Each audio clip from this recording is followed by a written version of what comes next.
Hayyee, salaamu alaikum warahmatullahi wabarakatuh.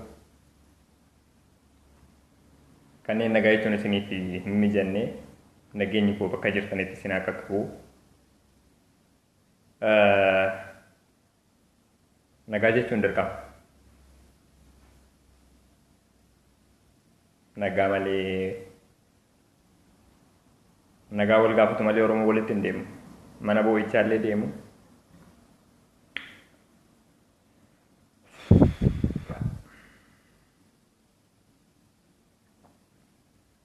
Maalumaafuu waa tokko dubbachuun barbaada. Maal isinitti fakkaata innis dhimma maalirratti hojjettan? Dhimma amma deemaa jiru toora onlaayinii yookaan toora miidiyaa irratti jechuudha. Innis maalidha? Wanti kun turee jira. Torbee lama torbee sadii deemee jira.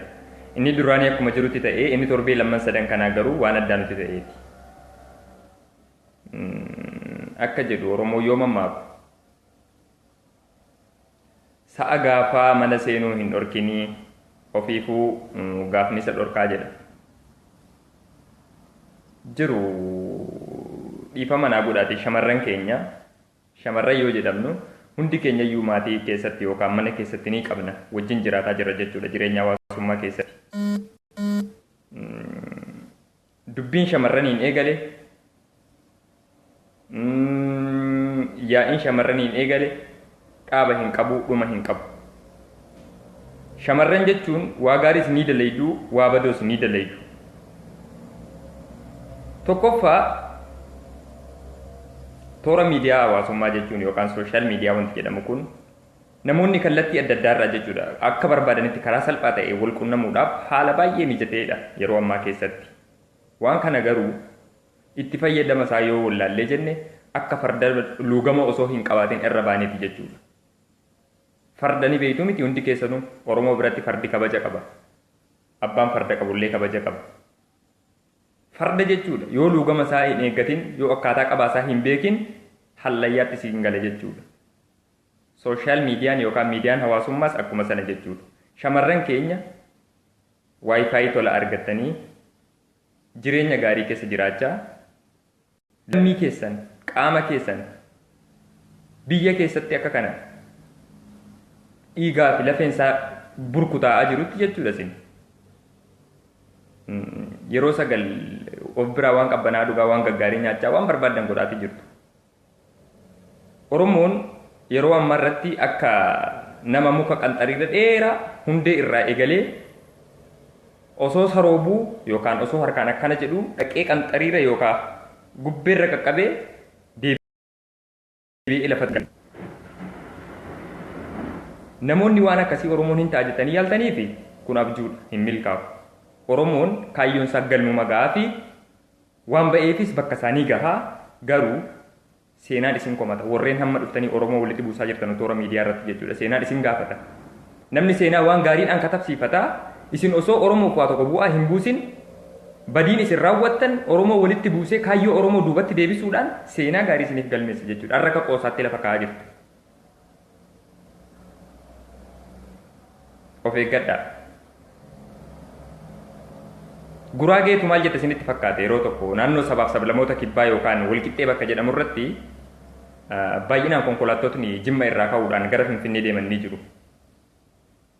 Bakki san irratti halkan hoteela nyaataaf dhaabbatanii foon kana nyaatanii diimina kana kutanii hin beekama kan naannoon Guraageen yookaan sabaaf sablamoonni kibbaa foon hin beekama foon diimina kana jechuudha kochee isa nyaatee quuffatee shofeeriin hin sirba hin dhiichisa. Maan basarraa kitfoo zannataalaችሁ kitfoo eenyu hojjeteen zannattu nyaatanii dhugdanii gabbaa deemaa hojii keessanitti jette.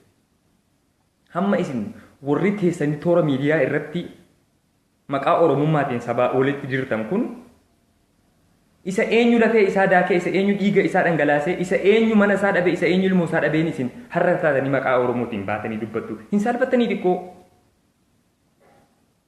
sammuu keessanii xiqqoon dhagahamu. Kan waan biraa hafu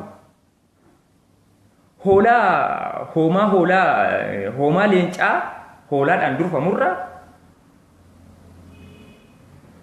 hoomaa hoolaa leencaan durfamutu injifata jedha jechi beektotaa.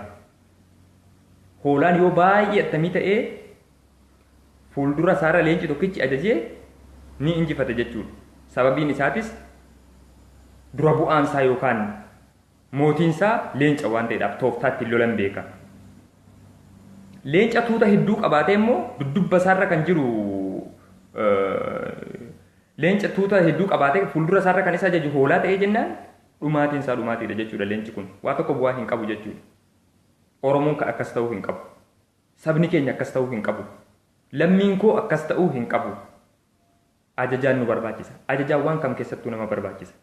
Kanaaf yaalammii koo dhimma kanarratti baay'ee dudubbatti hafnee jirra. Nuti har'a sinuma dubbataa jirra. Akkuma kalee dhiigni keenyas lafeen keenyas caccabaa ganama galgala man'ee gaddaa mooraa gaddaatti haguugamnee jiraachuudhaan alatti bilisummaadhaan wal argaa hin jirru haala kanaan.